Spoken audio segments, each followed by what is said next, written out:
Hello students, good morning to all. पिछली class में हमने आपको सोडियम कार्बोनेट का मेथड ऑफ प्रिपरेशन बताया था और उसकी प्रॉपर्टीज़ के बारे में डिस्कस किया था। आज हम लोग नेक्स्ट कंपाउंड्स के बारे में पढ़ते हैं। तो नेक्स्ट कंपाउंड है, जैसे आपने देखा था जो सोडियम कार्बोनेट था उसे सॉल्वे अमोनिया प्रोसेस से बनाया था। अब सोडियम के बाद जो नेक्स्ट अल्कली मेटल है वो है पोटेशियम कार्बोनेट। अब यहाँ पर बात आती है कि क्या पोटेशियम कार्बोनेट को इस सॉल्वे अमोनिया प्रोसेस से बना सकते हैं या नहीं बना सकते। तो सबसे पहले इस क्वेश्चंस को देखते हैं। तो क्वेश्चंस क्या है, क्या हम लोग पोटेशियम कार्बोनेट को सॉल्वे अमोनिया प्रोसेस से बना सकते हैं या नहीं बना सकते हैं। तो ये क्वेश्चंस हुए आपके, कैन बी प्रिपेयर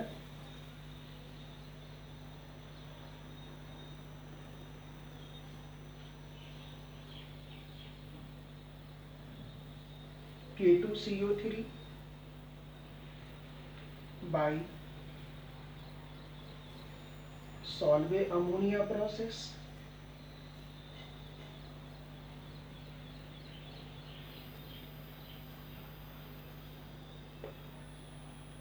ये क्वेश्चन है हमारा। तो देखिएगा, जब आपने ये बनाया था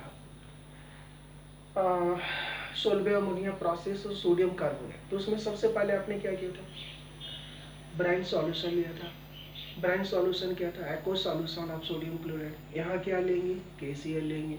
उसको आपने फिर क्या था, अमोनिया से सैचुरेट किया था, राइट। तो जब आप अमोनिया से सैचुरेट किए थे, उसके बाद आपने CO2 बनाया, तो उसके बाद एज ए प्रेसिपिटेट मिला था क्या, सोडियम बाइकार्बोनेट। अब देखिएगा इसमें, इस प्रोसेस में जैसे आपने KCl लिया, ठीक है, KCl का एक्वस सॉल्यूशन लिया, ठीक है, इसमें अमोनिया हमने मिला दिया, ठीक है। सैचुरेट करने के बाद यहाँ क्या मिला आपको, इसमें क्या हो गया, K प्लस Cl माइनस और ये NH4 प्लस और OH माइनस, यहाँ इसमें ये मिला आपको। अब इसमें आपने क्या किया, CO2 गैस पास कराए। CO2 गैस जैसे ही पास कराए तो ये इससे रिएक्शंस करके क्या बनाता था, HCO3। तो ये बना, यहाँ पर अब ये बना लिया HCO3 माइनस, और इसमें क्या है, K प्लस, फिर क्या Cl माइनस, फिर क्या NH4 प्लस। इसके बाद क्या हुआ था, ये दोनों मिलकर NH4 प्लस बना, NH4Cl बना लिए, जो कि सॉल्युबल है, ये सॉल्युबल है, ठीक है। और यहाँ से क्या बना है, K प्लस HCO3, तो ये बना लिया KHCO3।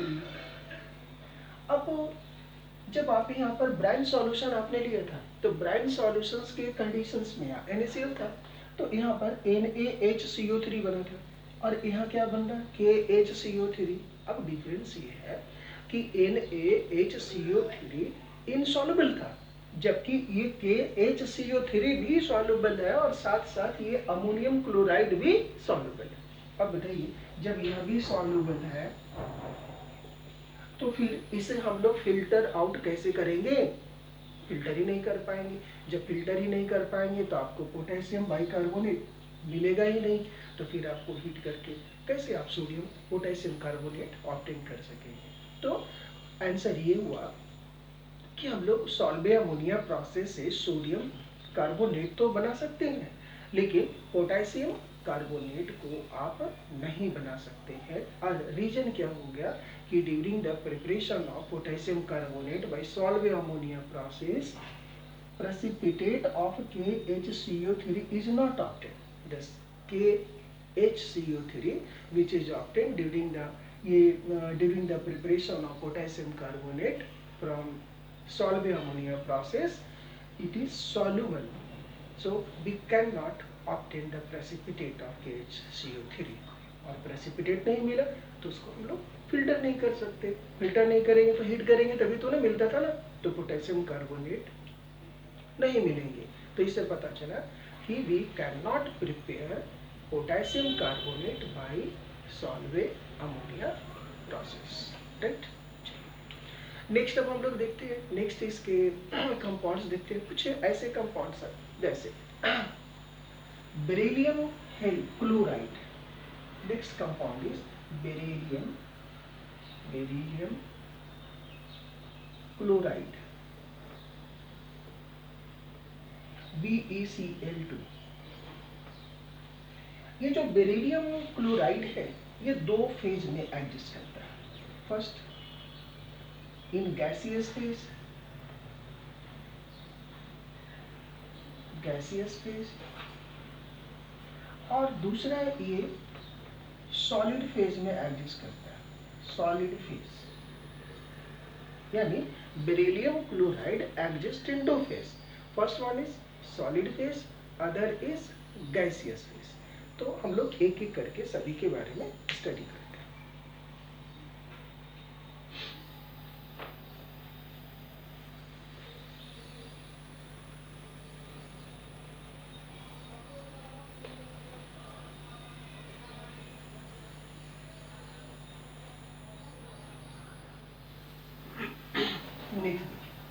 जैसे इन गैस फेज, तो क्या होता है कि इन गैस फेज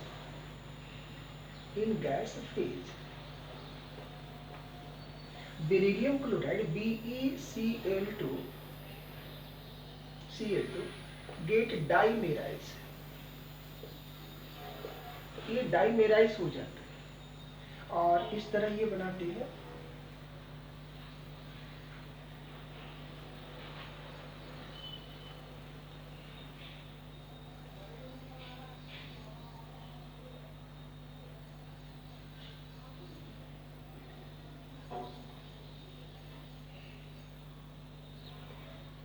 इस तरह से दो मॉलिक्यूल, और ये जो होते हैं ये क्लोरीन एटम्स, ब्रीज क्लोरीन है, इसको बोलते हैं ब्रीज एटम।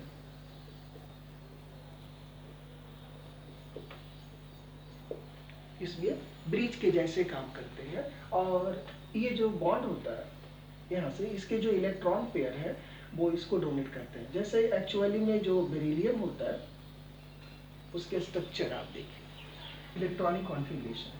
तो बेरिलियम में एक्चुअली इसके 4 हो गए इलेक्ट्रॉनिक कॉन्फ़िगरेशन, 1s2 2s2, यहाँ तो 2p वैकेंट है, 0 इलेक्ट्रॉन्स। लेकिन एक्साइटेड स्टेट में क्या होता है,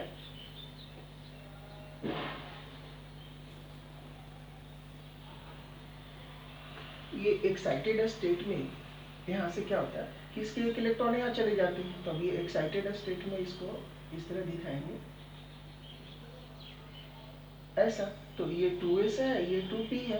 अब इसमें 2p ऑर्बिटल तो अभी वैकेंट है, तो यहाँ जो बेरिलियम है इसमें भी p ऑर्बिटल वैकेंट है। यहाँ से ये वैकेंट ऑर्बिटल है, इसके पास भी वैकेंट ऑर्बिटल है, और इसके पास 6 इलेक्ट्रॉन पेयर है क्लोरीन के पास में।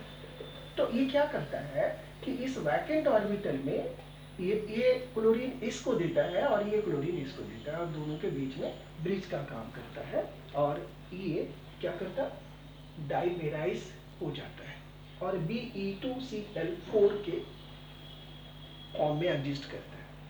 नेक्स्ट आप देखते हैं in solid phase. In solid phase it exist in a polymeric structure,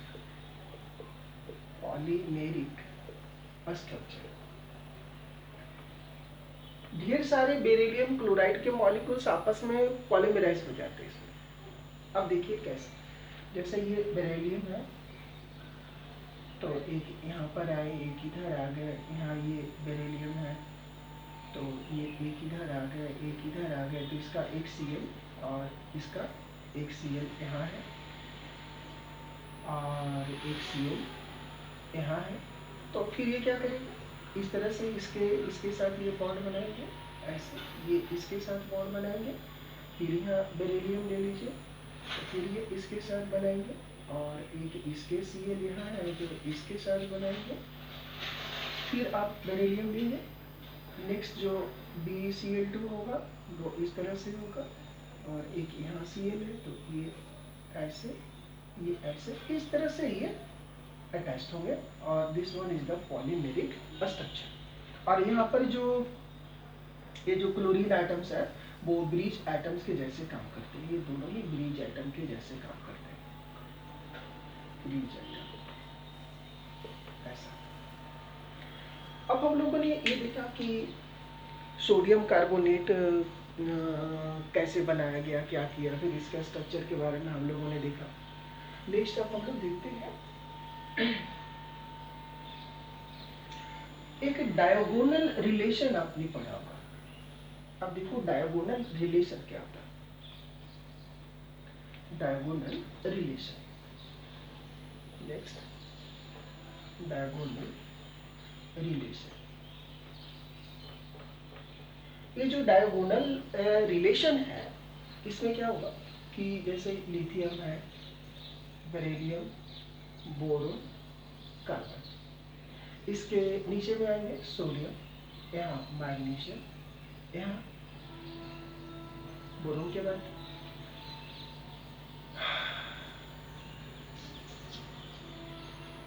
aluminium, यहाँ क्या होंगे सिलिकॉन। तो क्या होता है कि जब आप लेफ्ट टू राइट जाते हैं तो साइज छोटा होता है, एटम का साइज डिक्रीज करता है, और जब टॉप टू बॉटम मूव करते हैं तो साइज इंक्रीज होता है। तो बताइए यहाँ से यहाँ गए साइज छोटा हुआ, अब नीचे आ गए तो साइज बढ़ गया, तो ऑलमोस्ट ये लगभग सेम हो जाता है, और साइज सेम होने के चलते इनकी प्रॉपर्टीज भी ऑलमोस्ट सेम हो जाती है।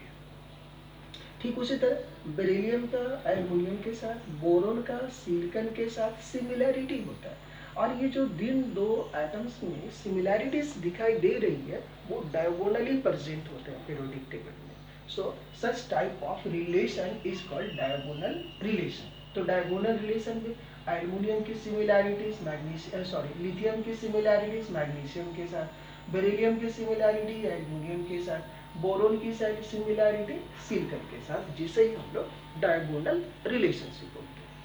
अब यहाँ आप देखिए ये डायगोनल रिलेशन हो गया। अब यहाँ लिथियम मैग्नीशियम के साथ, बेरिलियम एल्युमिनियम के साथ। अभी हमने बेरिलियम का प्रॉपर्टीज देखा था, तो बेरिलियम जो था, बेरिलियम का क्लोराइड लिए थे हम लोग, तो वो दो फॉर्म में एग्जिस्ट करता था, एक सॉलिड फॉर्म और एक गैस फॉर्म में। तो ये एल्युमिनियम की भी सिमिलैरिटी तो इसके साथ है ना, तो अब इसके भी जो क्लोराइड होंगे वह भी डाइमेराइज हो जाएंगे। तो ये जो एल्युमिनियम की जो क्लोराइड है, ठीक है, इसी तरह AlCl3 यह भी डाइमेराइज हो जाएंगे।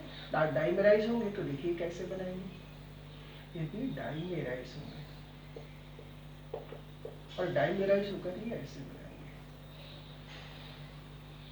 दो Cl यहाँ, एक Cl यहाँ, यहाँ एल्युमिनियम, एक Cl यहाँ, दो Cl यहाँ।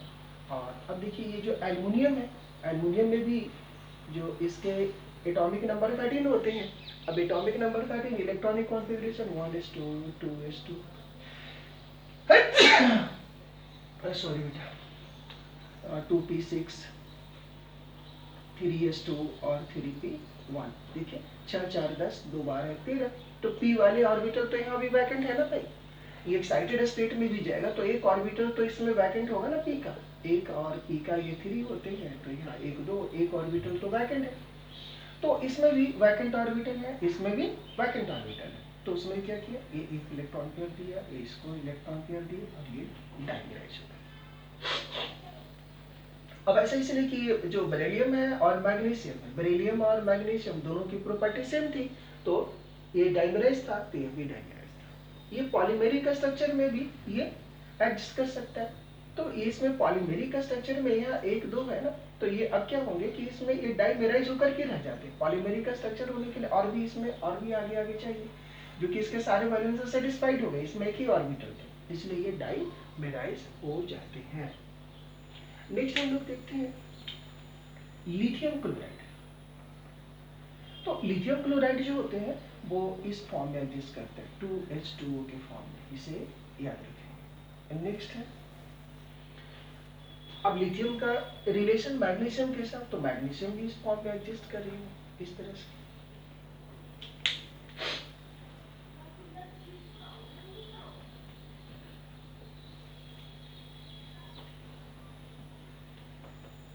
नेक्स्ट अब देखिए बोरोन की, बोरोन हेलाइड। तो बोरोन हेलाइड बोरोन इस तरह से बनाते हैं BCl3 ऐसा, और यहाँ पर इस बोरोन का हाइब्रिडाइजेशन sp2 होता है और ये ClCl है। तो ये क्या होते हैं, ये इस तरह से इसको sp2 हाइब्रिडाइज है तो इसको ऐसे दिखा सकते हैं ऐसे। अब ये इस तरह से आप दिखा है तो यहाँ से अब आप देख लीजिए ये Cl है। तो ये जो बोरोन है इसमें भी वैकेंट ऑर्बिटल है, इसमें भी ये वैकेंट ऑर्बिटल है, और ये क्लोरीन एटम है। तो ये क्लोरीन का 17 होता है, तो इसका जो आउटर मोस्ट शेल होता है वह S2 और P5 होता है। अब ये एक्साइटेड देखिए, S में ये 2 है, P में 5 इलेक्ट्रॉन्स है, 1 2 3 4, ये 5 है। तो ये क्या होता है कि ये जो एक अनपेयर्ड इलेक्ट्रॉन है इसके कारण इसके साथ वो बॉन्डिंग किया, यहाँ पर एक और एक ये बोरॉन का और इसका दोनों ते भी इन्वॉल्व हो गए, ते भी पेयर्ड अप हो गए, सारे पेयर्ड है।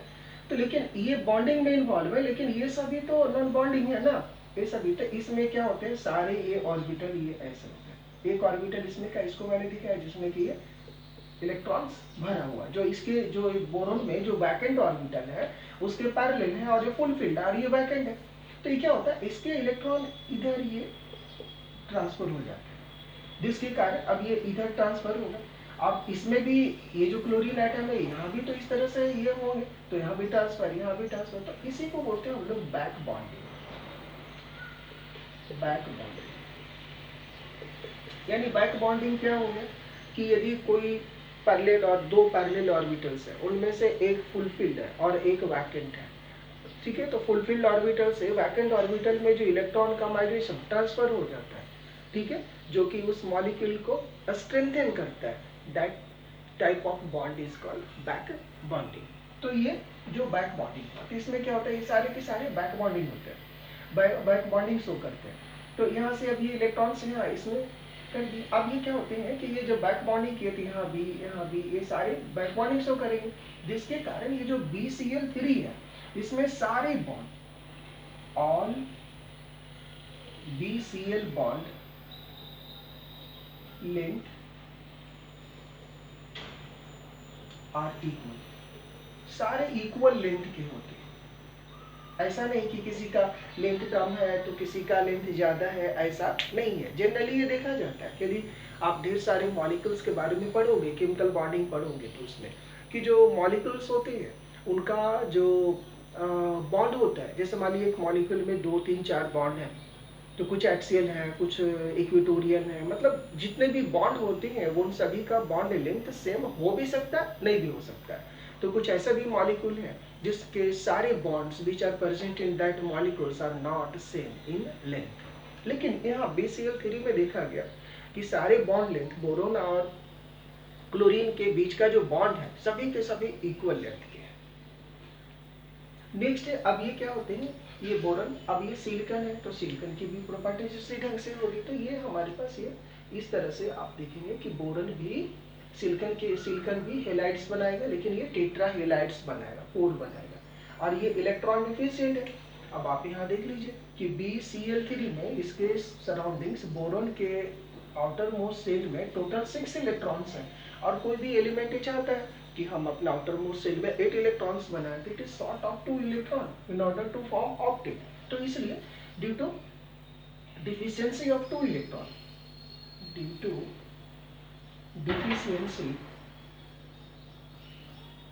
deficiency of 2 electrons it behave as a electron deficient.